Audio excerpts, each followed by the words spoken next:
Marcus Chen jolted awake to the sensation of weight pressing down on his chest. His eyes snapped open, expecting to find his cat Luna had somehow gotten heavier overnight. Instead, he found himself staring into the luminescent blue eyes of his housekeeper, Zara.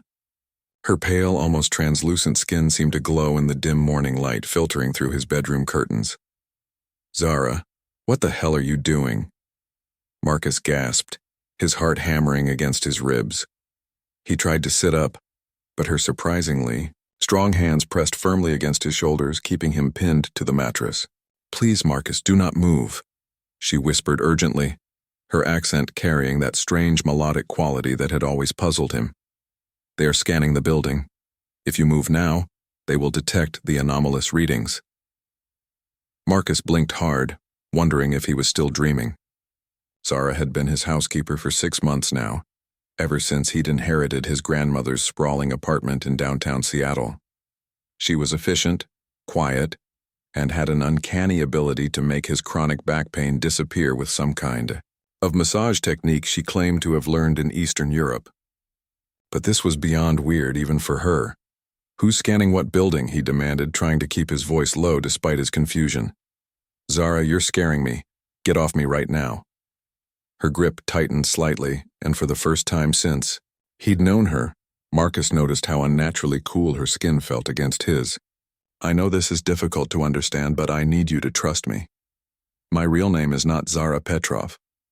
I am Zarath of the Catherian Collective, and I have been assigned as your guardian for the past rotation cycle." Marcus stared at her, processing her words. The rational part of his mind insisted this was some kind of elaborate prank or mental breakdown, but something in her eyes, something ancient and desperate, made him pause. "Guardian? Guardian against what?" "Against the hegemony," she said, her voice barely audible. "They have been hunting your kind for centuries, Marcus. Humans possess something they fear more than any weapon in the known galaxy." "My kind? I'm just a software engineer who can barely remember to do his own laundry," Marcus protested, but he found himself whispering too, caught up in her urgency. Zara's expression softened slightly, and one of her hands moved to touch his forehead gently. "You truly do not know, do you? Your grandmother never told you about your heritage, about what flows in your bloodline." Marcus felt a strange tingling sensation where her fingers touched his skin, like mild electricity dancing across his neurons. "My grandmother was a librarian from Ohio. The most exciting thing about her was her collection of romance novels."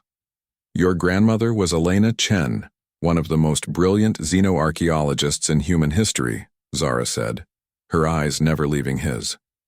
"She discovered the ruins on Kepler 442b, the ones that contained the maps to the progenitor caches. The hegemony has been searching for those maps for 3,000 years. The tingling sensation intensified, and suddenly Marcus could hear something he'd never noticed before, a low, almost inaudible humming that seemed to come from the walls themselves. No, not from the walls. From the building's structure, from the metal framework, from the electrical systems running through the floors and ceilings. "What's happening to me?" he gasped, his vision sharpening until he could see individual dust motes floating in the air, could hear the heartbeat of the elderly woman in the apartment below them.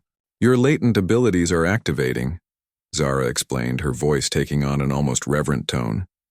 "Humans are the only species in the galaxy capable of interfacing directly with progenitor technology. Your neural patterns, your brain chemistry, your very DNA carries the quantum signatures that can unlock their ancient machines." Marcus tried to sit up again, and this time Zara didn't resist. He swung his legs over the side of the bed, his enhanced hearing picking up the sound of vehicles moving in the street below. But these weren't normal vehicles. The engine signatures were all wrong. Too quiet. Too smooth. "The hegemony found me," he said, the words coming out of his mouth before he consciously thought them. Somehow he just knew it was true. Zara nodded grimly. "They tracked the quantum resonance from your awakening. When humans first access their abilities, it creates a signature that their sensors can detect from orbit. We have perhaps 10 minutes before they breach the building." Marcus stood up, surprised by how steady he felt despite the impossibility of everything Zara had just told him. His enhanced senses were feeding him information at an incredible rate. He Could hear conversations from 6 floors down, smell the distinct ozone scent of advanced alien technology, feel the electromagnetic signatures of devices that definitely weren't human-made. "So what now?"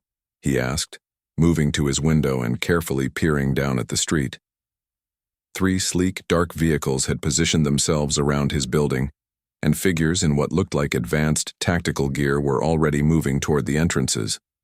"Now we run," Zara said, moving to his closet and pulling out a go bag he'd never seen before. "And I teach you how to use the gift your species was born with. Because, Marcus, you're not just any human with progenitor compatibility. According to my scans, you're a direct descendant of the first contact team. Your genetic markers suggest you could potentially interface with progenitor AI systems."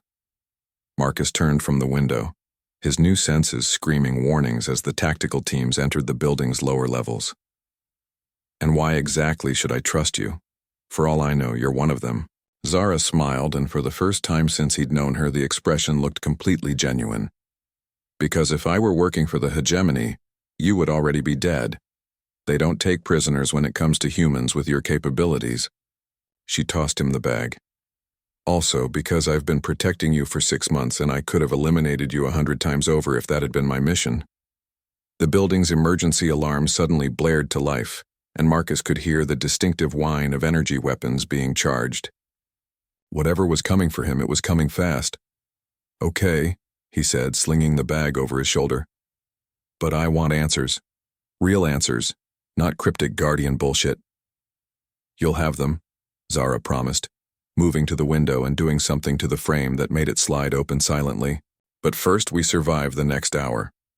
Ready to learn what it really means to be human in a galaxy that fears your potential?" Marcus looked down at the 30-foot drop to the fire escape, then back at Zara's expectant face. "No," he said honestly. "But I guess we're doing this anyway." The fire escape groaned under their weight as Marcus followed Zara down the metal stairs, his enhanced hearing picking up the sound of doors being blown off their hinges several floors above. The tactical teams were moving fast, sweeping each floor methodically. He could hear their communications now, somehow understanding a language he'd never heard before. "Target located on floor 12, crackled through what must have been their comm system. Quantum signature is strong. Authorization to use lethal force confirmed. They're not planning to take me alive," Marcus whispered to Zara as they reached the alley level. "The hegemony considers humans too dangerous to capture once their abilities manifest," she replied, pulling out what looked like a compact mirror but reflected no image. Instead, the surface showed a 3-dimensional map of the surrounding city blocks, with red dots marking hostile positions. They learned that lesson the hard way during the Titan Station incident. Marcus wanted to ask about Titan Station, but Zara was already moving, leading him through a series of maintenance tunnels he'd never noticed despite living in the building for months.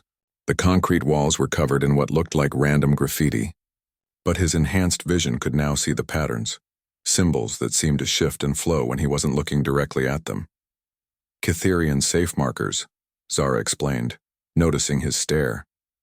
"We've been preparing escape routes for decades, waiting for humans like you to begin awakening." They emerged from the tunnel system into the basement of a coffee shop 3 blocks away. The owner, a middle-aged woman with kind eyes, looked up from her inventory and nodded to Zara without seeming surprised by their dramatic entrance. "Maria, we need the sanctuary room," Zara said quickly. "Of course, child," Maria replied, her accent revealing origin somewhere in South America. But when she looked at Marcus, her eyes held the same ancient quality he'd seen in Zara's. "So this is the one you've been protecting?" Marcus realized that Maria wasn't human either. "How many of you are there?" he asked. "More than you might think, fewer than we need," Maria answered, leading them behind the counter to a hidden panel that opened onto a staircase leading down. "The collective has been embedding agents in human society for 50 years, ever since we discovered what your species was capable of." The sanctuary room turned out to be a sophisticated command center hidden beneath the coffee shop. Banks of screens showed surveillance feeds from around the city, and equipment that was definitely not of human origin hummed quietly in the corners. Marcus found himself able to understand the readouts and displays, as if the knowledge was downloading directly into his brain. That's your neural pathways adapting to process quantum-encrypted data, Zara explained, watching him examine a display showing energy signatures across the Pacific Northwest. Humans don't just interface with progenitor technology. You can learn to understand any sufficiently advanced system just by observing it. Why? Marcus asked, turning away from the displays. Why can humans do this when apparently no other species can? Zara and Maria exchanged a look before Maria spoke. Because humans aren't native to Earth. Your species was seeded there by the progenitors 12,000 years ago, along with certain modifications to your neural architecture. Marcus felt the world tilt slightly. We're aliens? You're the descendants of the progenitors' last and greatest experiment, Zara corrected. They were trying to create a species capable of inheriting their knowledge and technology when they realized their own extinction was inevitable. The problem is they succeeded too well. On one of the screens, Marcus could see hegemony forces cordoning off his apartment building. The red dots on the tactical display were multiplying, spreading out in search patterns that covered an increasingly wide area. They're adapting their search, he observed, his mind automatically calculating the probable search vectors. We have maybe 20 minutes before they start checking underground locations. Impressive, Maria commented.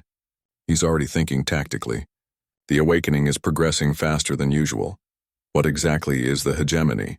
Marcus asked, accepting a cup of coffee that tasted better than anything he'd ever had in his life.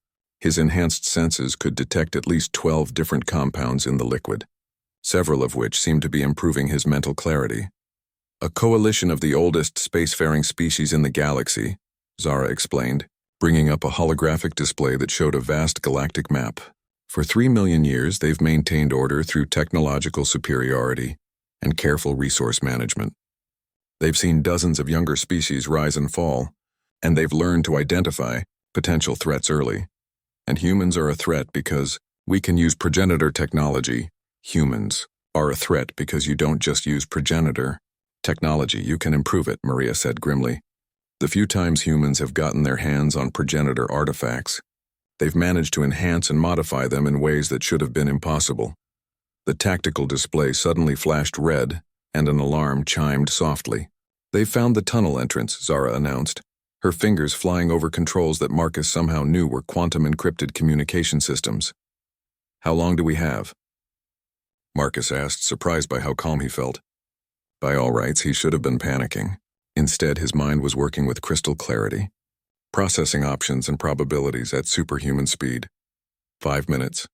Maybe less, Maria replied, already packing essential equipment into portable cases. Zara, you need to get him to the Seattle node. If he can interface with the progenitor cache there, we might have a chance. There's a progenitor cache in Seattle? Marcus asked. Under Pike Place Market, Zara confirmed, handing him what looked like a simple wristband but felt warm against his skin and seemed to pulse in rhythm with his heartbeat. It's been dormant for centuries, but if you can activate it, we can send a message to the other collective cells. Let them know that humanity's awakening has finally begun. Marcus slipped on the wristband and immediately felt a connection to something vast and ancient. Information flooded his mind. Star charts, technological specifications, and something that felt like memories that weren't his own. For a moment he saw through the eyes of beings who had walked between stars when Earth was young, who had shaped worlds and seeded them with life. I can see them, he whispered. The progenitors. They knew this day would come. What do you see? Zara asked urgently as the sound of cutting tools echoed from the tunnels above. A message, Marcus said, his voice changing as something else seemed to speak through him. For their children, for us. They left instructions, Zara, not just technology but a plan, a way to fight back against the hegemony and reclaim what was stolen from the galaxy. The cutting sound stopped, replaced by the distinct hum of energy weapons powering up. Heavy footsteps echoed down the stairway. Time's up, Maria announced, activating what looked like a self-destruct sequence on the command center. The emergency tunnel leads to the waterfront. From there, you can reach the market through the old pneumatic postal system. What about you? Marcus asked. But he already knew the answer from the sad smile on Maria's face. Someone needs to slow them down, she said simply, and I'm too old to keep running. But you, Marcus Chen, you're going to change everything. The progenitors chose well when they made your people. Zara grabbed Marcus's hand and pulled him toward another hidden door, as the first hegemony soldiers appeared at the bottom of the stairs. The last thing Marcus heard before the door sealed behind them was Maria's voice, speaking in a language that sounded like music and starlight, followed by an explosion that shook the entire building. They were running through darkness now, guided only by the soft glow of the wristband and Zara's sure knowledge of the underground passages. But Marcus could feel something changing inside him, something vast and ancient stirring to life. The hunt was just beginning, but for the first time since waking up, he wasn't afraid. He was beginning to understand what it meant to be human. The pneumatic postal tunnels beneath Seattle were a relic from the early 1900s, abandoned for decades but still structurally sound. Marcus crawled through the narrow tubes behind Zara, his enhanced senses mapping their route through complete darkness. The wristband's warmth had spread up his arm, and with it came an intuitive understanding of the ancient systems they were approaching. The progenitor cache is directly beneath the market's main floor, Zara explained in whispers as they reached a junction where several tunnels converged. But it's been sealed by quantum locks for over 2,000 years. No one has been able to access it. Until now, Marcus said, though he wasn't sure where the confidence came from. The memories that weren't his own were becoming clearer, showing him glimpses of technology that made humanity's greatest achievements look like stone tools. They emerged from the tunnel system through a maintenance access in the market's lower level. Even in the early morning hours, Pike Place was bustling with vendors setting up for the day. Marcus marveled at how normal everything looked when his world had been turned completely upside down in less than an hour. Stay close and act natural, Zara advised, leading him through the maze of stalls and shops. The hegemony's sensors work best when tracking quantum signatures in isolation. The psychic noise from thousands of humans should mask your presence. Marcus nodded, but his enhanced hearing was picking up something that made his blood run cold. High above them, he could hear the distinctive whine of hegemony aircraft conducting search patterns. They were working methodically, scanning every building in expanding circles from his apartment. They're not giving up, he observed. They can't afford to, Zara replied, stopping in front of what looked like an ordinary storage room door. A human with active progenitor compatibility represents an existential threat to their entire power structure. They'll burn the city to find you if they have to. The storage room turned out to be anything but ordinary. Behind stacks of produce crates, Zara revealed another hidden panel. This one was different, covered in symbols that seemed to shift and move when Marcus looked at them directly. His wristband grew warm, and suddenly he could read the markings. Warning: progenitor archive access. Genetic verification required, he translated aloud, surprising himself. You can read first script? Zara asked, her eyes wide with amazement. That should be impossible. Even the most advanced Catherian scholars can only recognize basic symbols. Marcus approached the panel, and the symbols began to glow softly. It's not reading, he said, pressing his palm against the warm surface. It's more like remembering. The panel dissolved at his touch, revealing a staircase that descended far deeper than should have been possible given the market's location. The walls were made of a material that looked like metal but felt organic, with veins of light pulsing through them like a vast circulatory system. The cache is alive, Marcus breathed, understanding flooding through him. It's not just a storage facility. It's a living archive. They descended in silence, the passage growing wider and more elaborate with each step. The light veins in the walls began to pulse faster, as if responding to Marcus's presence. By the time they reached the bottom, the entire corridor was blazing with bioluminescent patterns that painted their faces in blues and golds. The archive chamber was vast, stretching away into darkness beyond the reach of the wall lights. Crystalline structures rose from the floor like frozen trees, each one containing swirling patterns of information that Marcus could almost but not quite comprehend. At the center of the chamber stood something that took his breath away. A pillar of pure light, 10 feet tall and humming with contained energy. The core archive, Zara whispered.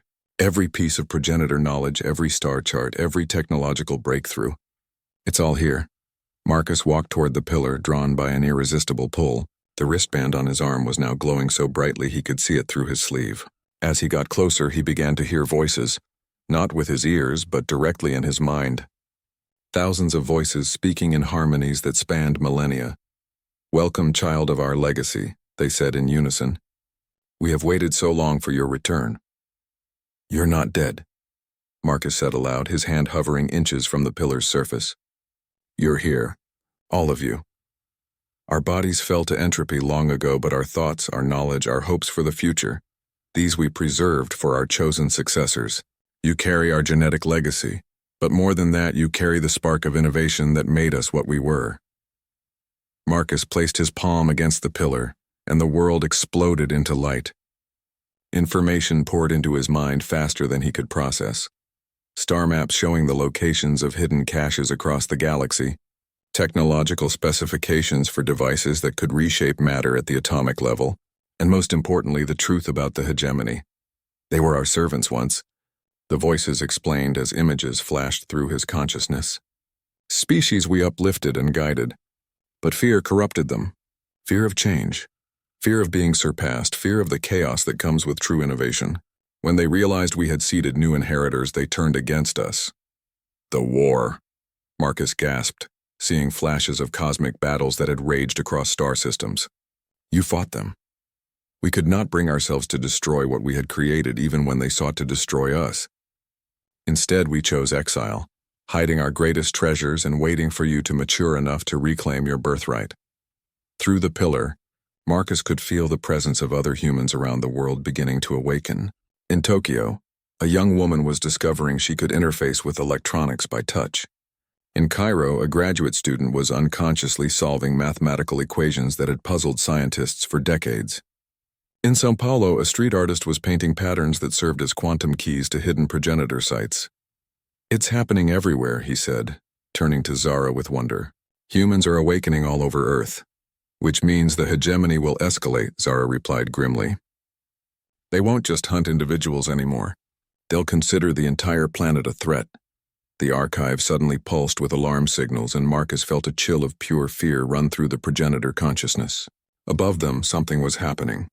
His enhanced senses picked up the sound of aircraft, but these were larger than the search vehicles. Much larger. Orbital bombardment platforms, he said, the knowledge coming from the archive. They're positioning to glass the entire Pacific Northwest. You must act quickly, the voices urged. The knowledge is yours now, but knowledge without action is meaningless.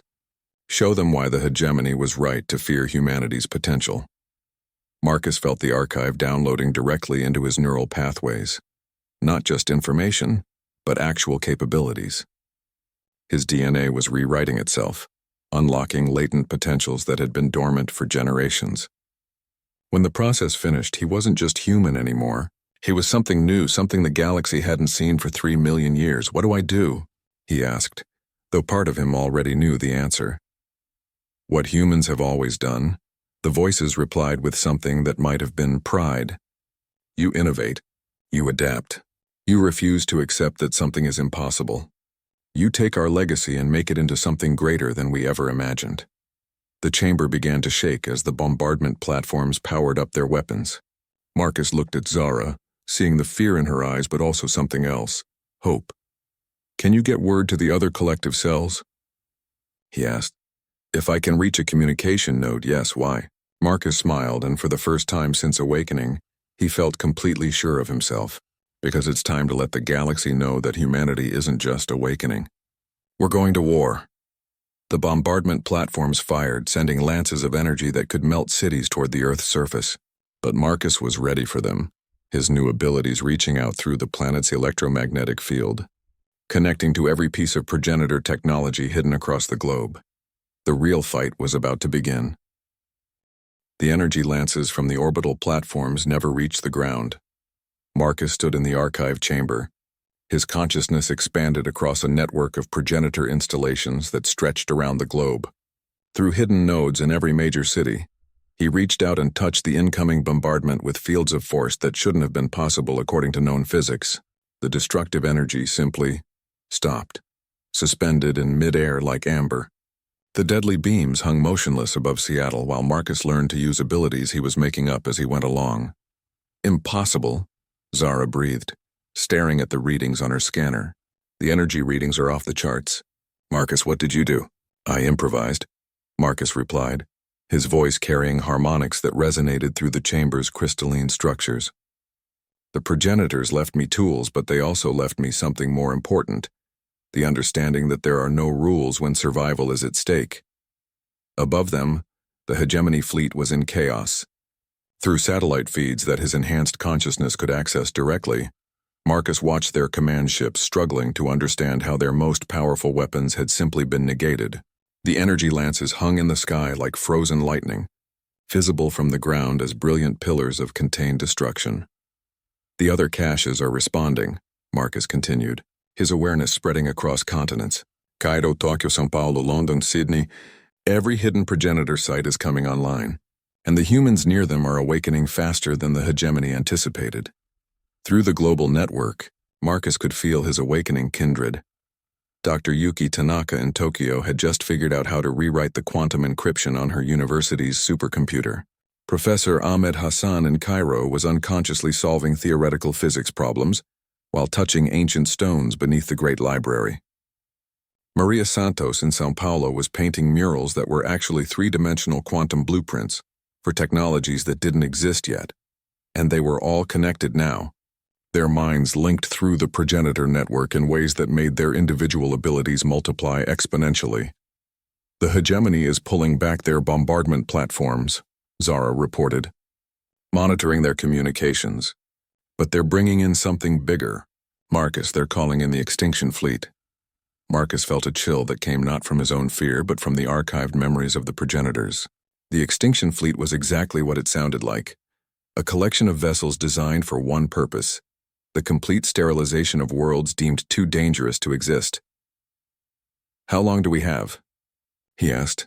12 hours, maybe less. "They're pulling ships from 3 different sectors."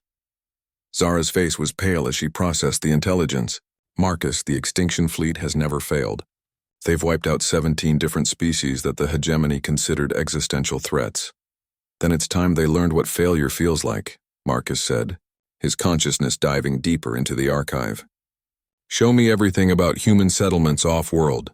Lunar colonies, Mars research stations, the asteroid mining operations, every human installation in the solar system." The information flowed through him like water. Humanity had spread farther than he'd realized. Research stations on Europa and Titan, mining operations in the asteroid belt, even a small scientific outpost in orbit around Saturn. Nearly 2 million humans living and working beyond Earth, completely unaware that their homeworld was about to become a battlefield. "They don't know," Marcus said, his enhanced hearing picking up normal communications from the off-world colonies. "None of them know what's happening here. The hegemony has been jamming all communications to and from Earth for the past 6 hours, Zara confirmed. "Standard procedure when conducting extinction operations. Can't have witnesses." Marcus smiled, and there was something predatory in the expression. They're thinking like the old hegemony, the one that faced individual species one at a time. They don't understand what they're really dealing with.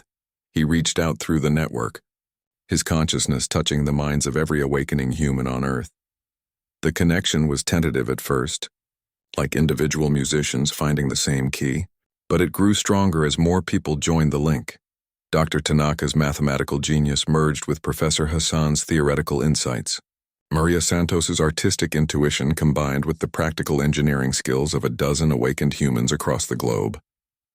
"What are you doing?" Zara asked, her scanners showing energy readings that were climbing toward impossible levels. "Something the progenitors never thought to try," Marcus replied. "They were individuals even at the height of their civilization. Brilliant, yes, but fundamentally alone in their own minds. Humans are different. We're a social species. We've always been stronger together than apart.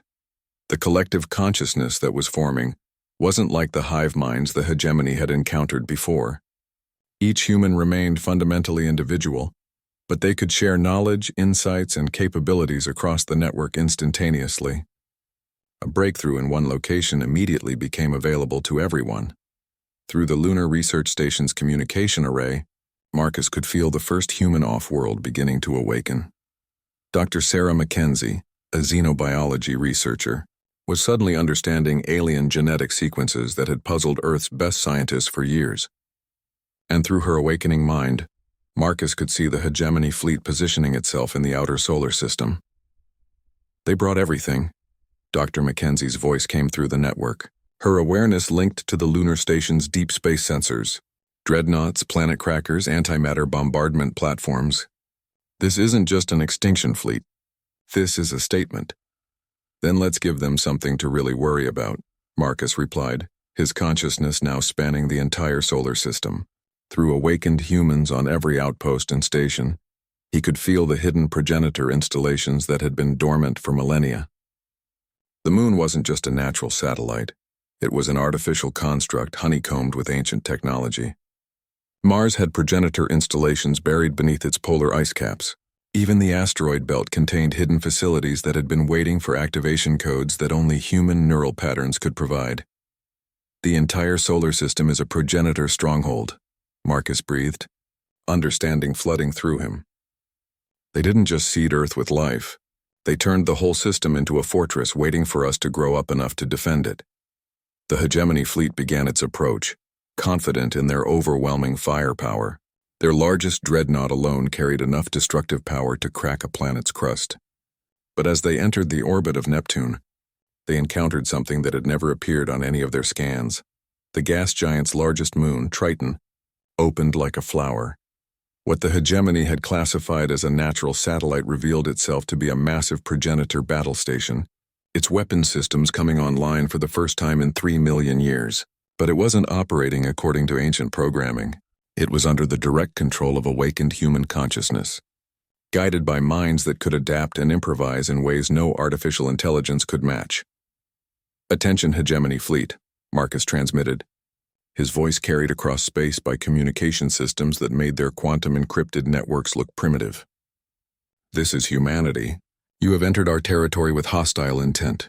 You have one opportunity to withdraw."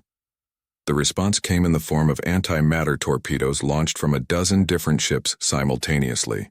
The hegemony had made their choice. Marcus felt the collective consciousness of humanity surge with something that had been building for millions of years of evolution: the refusal to go quietly into extinction. Across the solar system, progenitor installations came alive, guided by human creativity and determination. The war for humanity's survival had begun, and the hegemony was about to learn why their ancient masters had chosen Earth's children as their inheritors. The antimatter torpedoes never reached their targets. Instead, they simply vanished, their destructive energy absorbed and redirected by weapon systems that operated on principles the hegemony couldn't comprehend. Marcus and the awakened humans weren't just using progenitor technology. They were improving it on the fly, making modifications that the original creators had never imagined. The extinction fleet had come to destroy a primitive species. Instead, they found themselves facing something new: humanity unleashed and armed with the tools of gods. The first hegemony dreadnought died in a way that would haunt their species for generations to come. Marcus, connected to the awakened human consciousness spanning the solar system, didn't simply destroy the massive warship. Instead, he reached into its quantum core through methods that shouldn't have been possible and began to rewrite its fundamental structure. The ship's hull started to bloom like a metallic flower, its weapon systems transforming into something beautiful and harmless. Within minutes, the kilometer-long vessel of destruction had become a work of art, a sculpture of twisted metal and light that pulsed with bioluminescent patterns.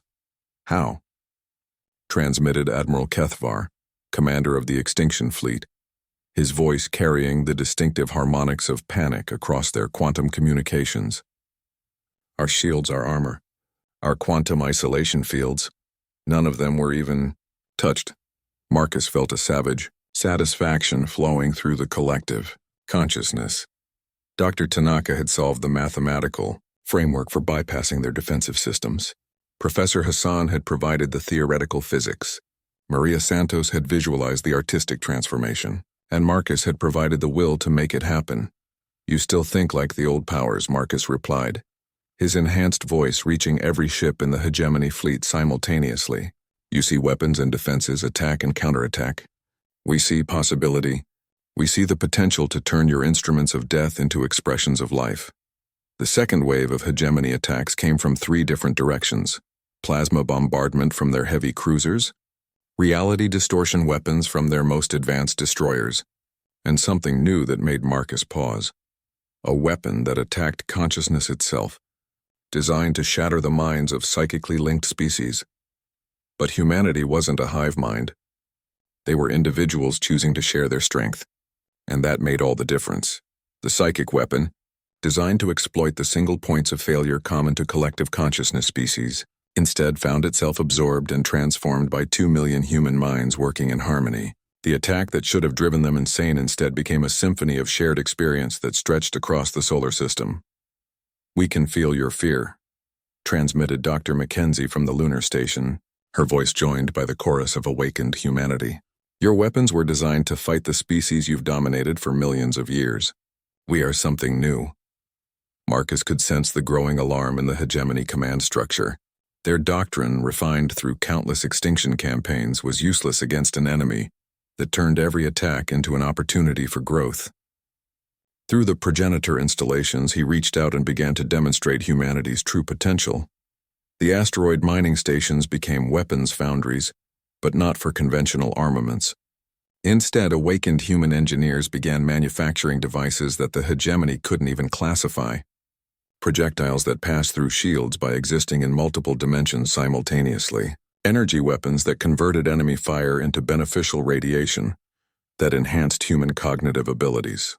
Defensive systems that created localized time distortions, causing incoming attacks to arrive minutes after the targets had moved to safety. "Impossible," Admiral Kethavar transmitted, his disciplined military bearing beginning to crack. "These technologies violate fundamental physical laws." "Your laws," Marcus corrected, his consciousness now touching every human settlement in the system. "The progenitors tried to teach you that reality is more flexible than you believed, but you chose rigid doctrine over innovation. We choose differently." The battle turned into something that had never been seen in the galaxy's recorded history.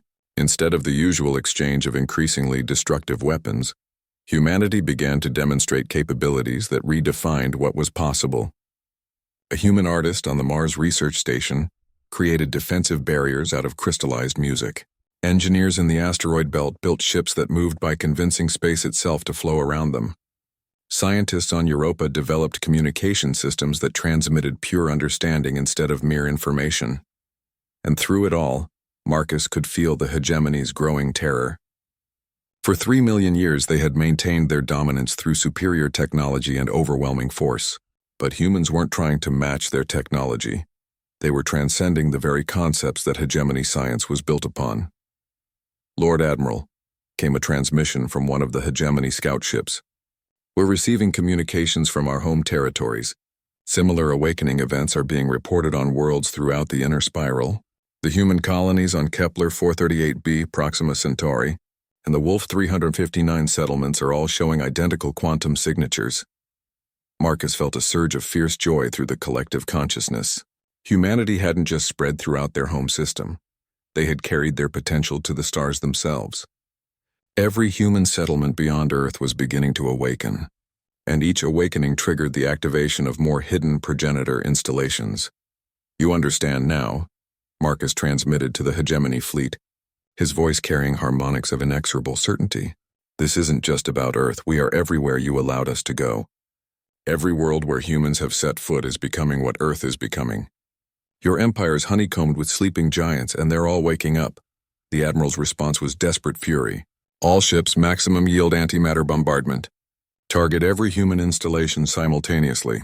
If we cannot contain this threat, we will eliminate every trace of their species from the galaxy."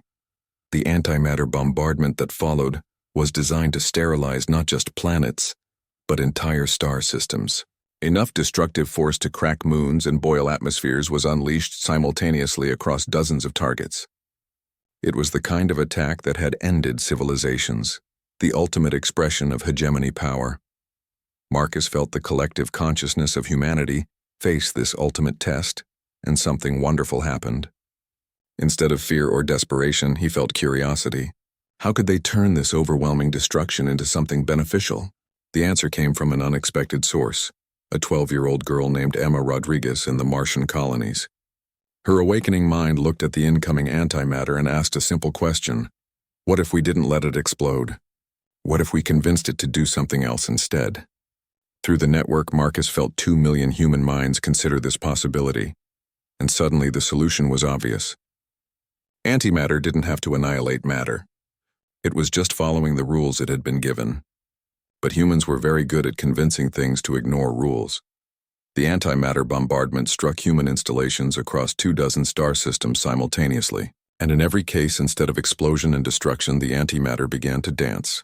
Patterns of contained energy swirled around human settlements like aurora, beautiful and harmless, providing clean power that would last for centuries.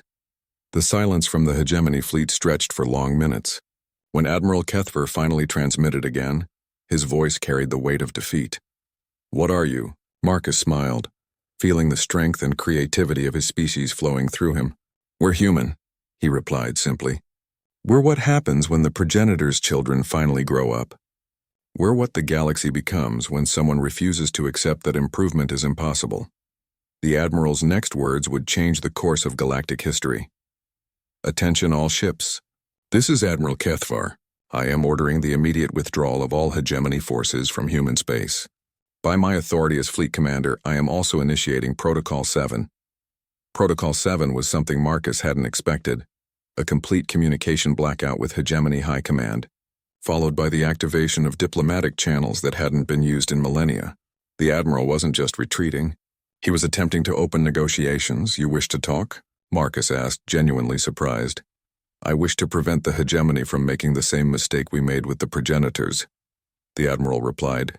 "We destroyed our creators because we feared being replaced. I will not watch my species commit suicide by declaring war on their successors." Through the collective consciousness, Marcus felt humanity consider this possibility. They had the power to destroy the hegemony fleet, probably the power to challenge the entire hegemony itself. But was that what they wanted? The answer came from the same 12-year-old girl whose curiosity had transformed antimatter bombardment into light shows. "Maybe," Emma transmitted to the network, "we could convince them to be better instead of making them go away." Marcus laughed, and the sound carried across star systems, filled with hope and possibility. Humanity had passed its first test as inheritors of progenitor legacy. They had chosen not just to survive, but to transform their would-be destroyers into something better. The real work was just beginning. The negotiations took place in a location that existed nowhere and everywhere simultaneously, a quantum construct created by awakened human consciousness that allowed beings from different star systems to meet as if they were in the same room.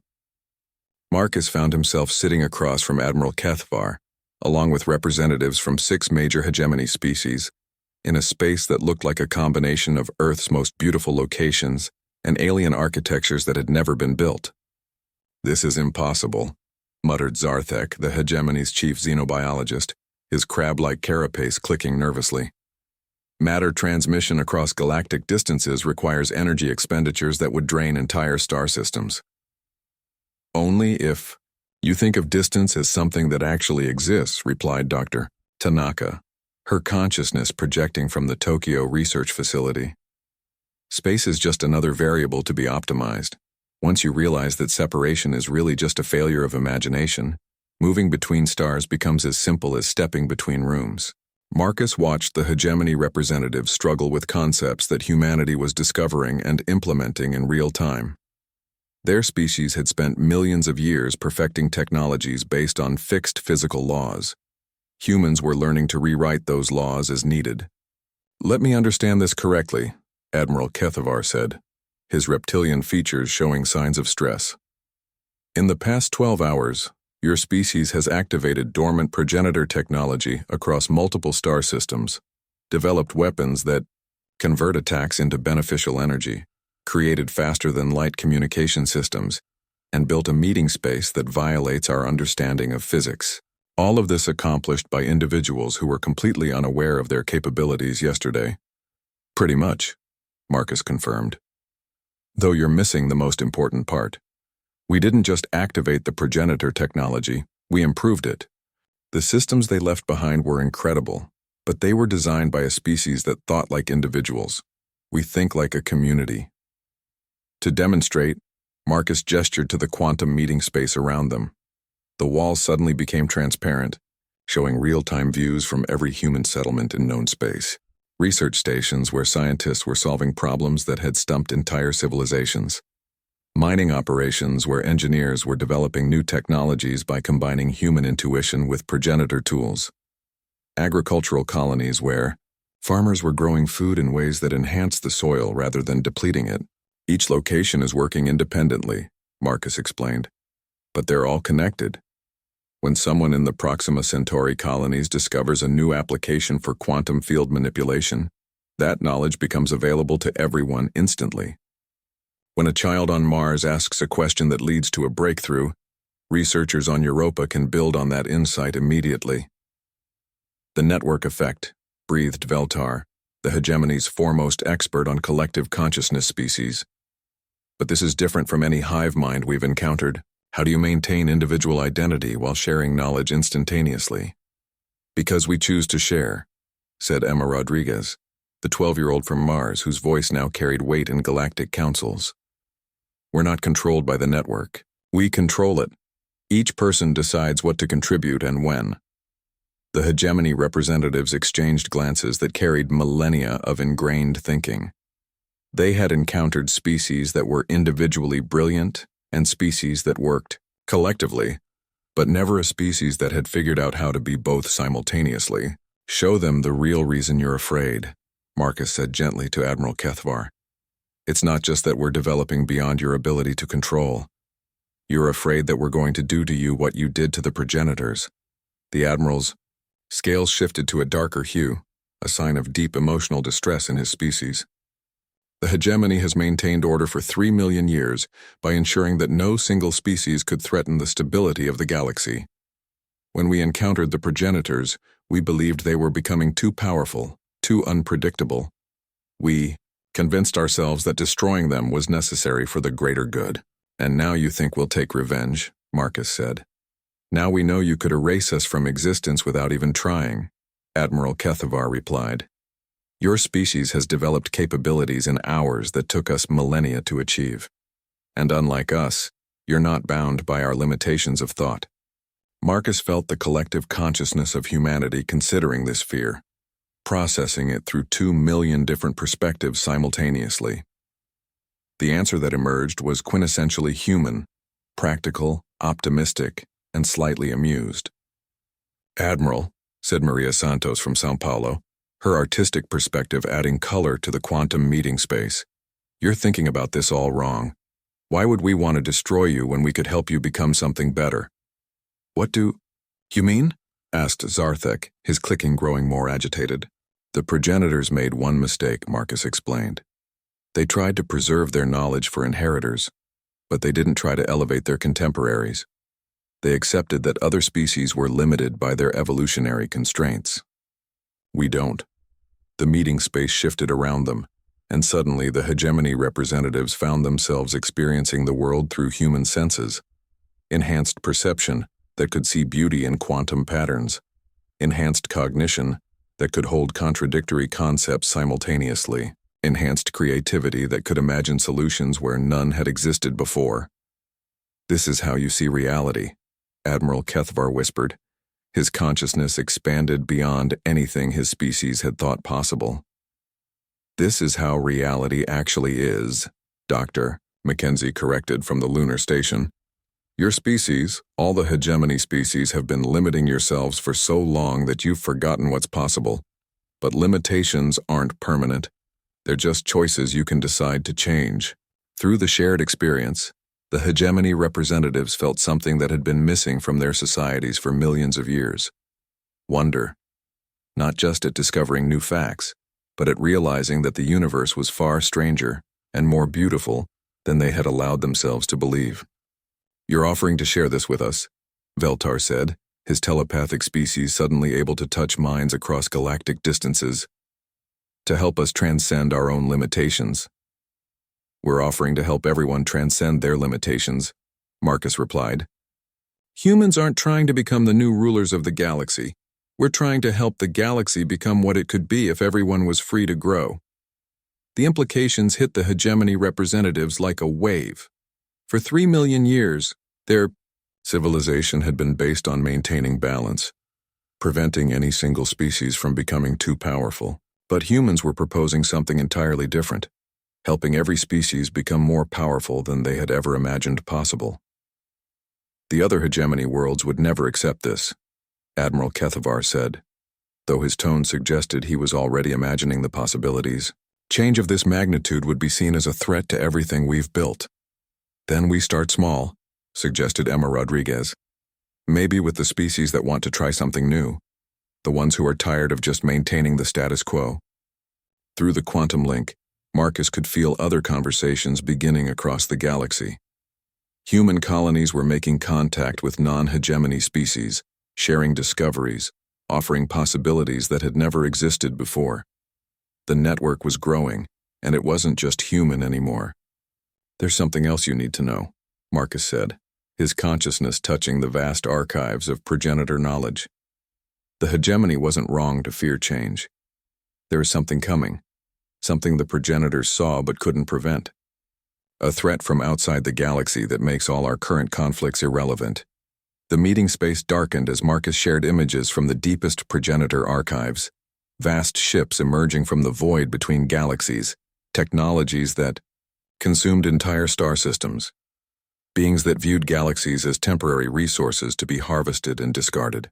The Devourers, Admiral Kethavar breathed, his species' ancient memories stirring. The progenitors spoke of them before we silenced them. They're still coming, Marcus confirmed. The progenitors' calculations showed they would arrive in approximately 1,500 years. But that was based on the assumption that the galaxy would remain as it was when they made their predictions. And now, Veltar asked, though his expanding consciousness was already beginning to understand. Now we have time to prepare, Marcus smiled, feeling the collective determination of humanity flowing through the network.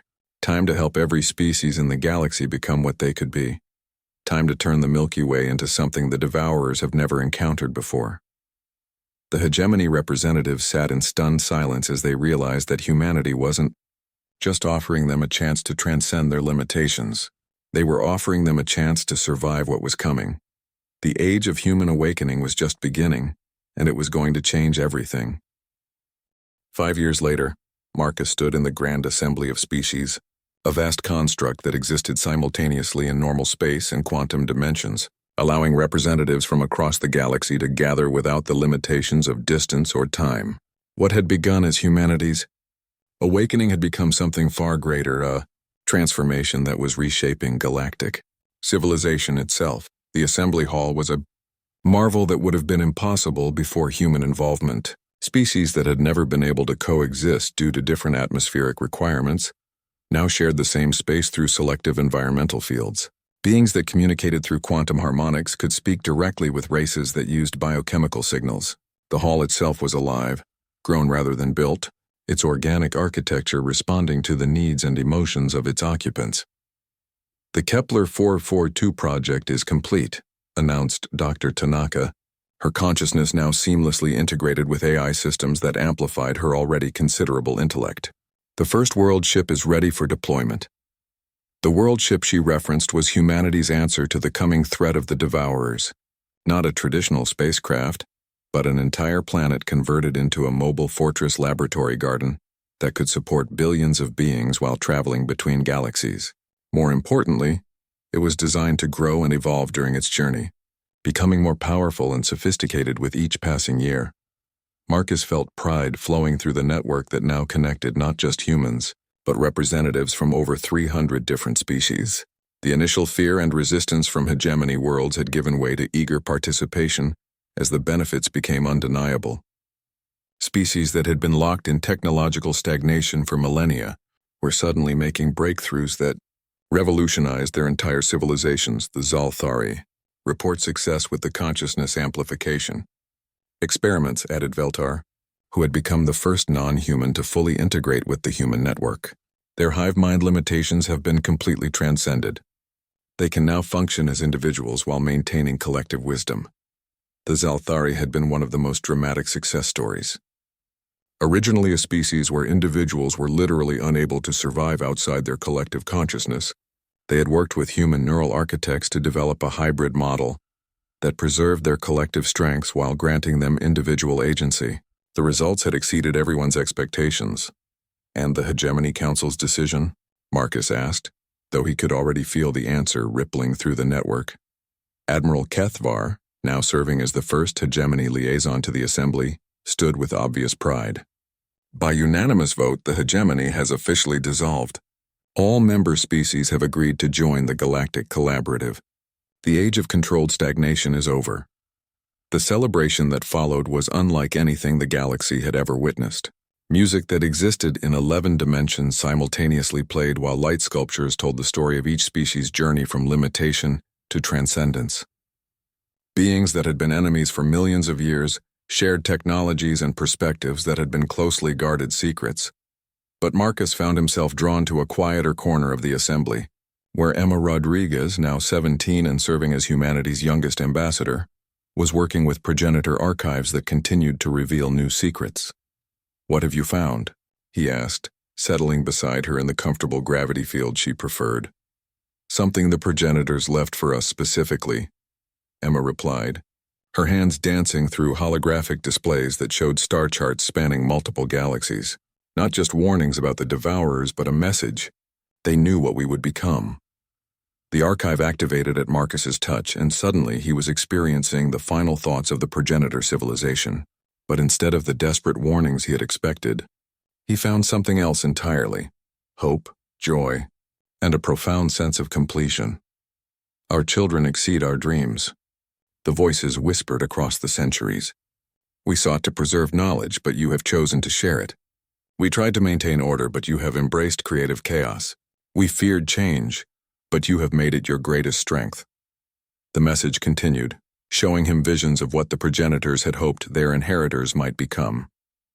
They had dreamed of a species that could unite the galaxy, that could help every form of consciousness reach its full potential, that could face the unknown with curiosity rather than fear. The Devourers consume galaxies because they have never encountered resistance that grows stronger through diversity. They understand conquest, but they have never faced a galaxy that fights back with imagination, cooperation, and the absolute refusal to accept limitations. "They're not coming to destroy us," Emma said, her young voice carrying the weight of cosmic understanding. "They're coming because something about our galaxy is different now. We're becoming something they've never encountered before." Through the network, Marcus felt the collective consciousness of the Galactic Collaborative process this revelation. Hundreds of species, billions of minds, all working together to understand what they were becoming and what it meant for the future.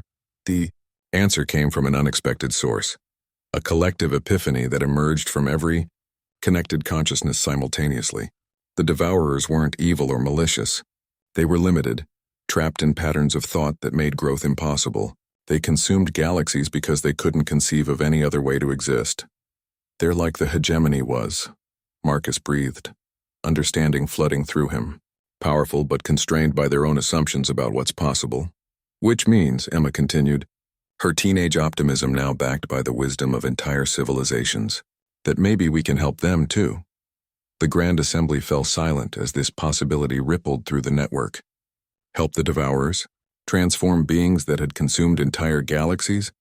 It should have been impossible, unthinkable. But then, so had been most of what humanity had accomplished in the past 5 years. "We have 1,500 years to prepare," Marcus announced to the assembly, his voice carrying to every corner of the vast hall and beyond to every world in the collaborative. 1,500 years to become something that has never existed before. Not just a galaxy that can defend itself, but a galaxy that can offer redemption to its would-be destroyers. The cheers that erupted weren't just from the assembly hall. Across millions of worlds, trillions of beings celebrated the audacious impossibility of what they were attempting. They were going to try to save the very entities that had come to destroy them. As the celebration continued around him, Marcus felt a familiar presence and turned to find Zara watching him with a smile that held pride, amazement, and just a touch of the affection she'd never quite been able to hide. "So," she said, settling beside him as the galaxy celebrated its impossible future around them. "Still think you're just a software engineer who can barely remember to do his laundry?" Marcus laughed, reaching out to take her hand while his consciousness touched the minds of billions of friends and allies across the galaxy.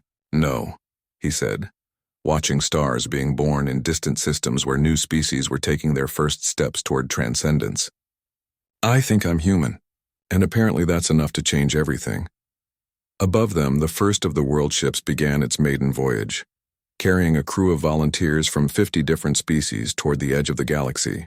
Their mission was simple: to explore, to grow, to learn, and to become whatever they needed to be when the Devourers finally arrived.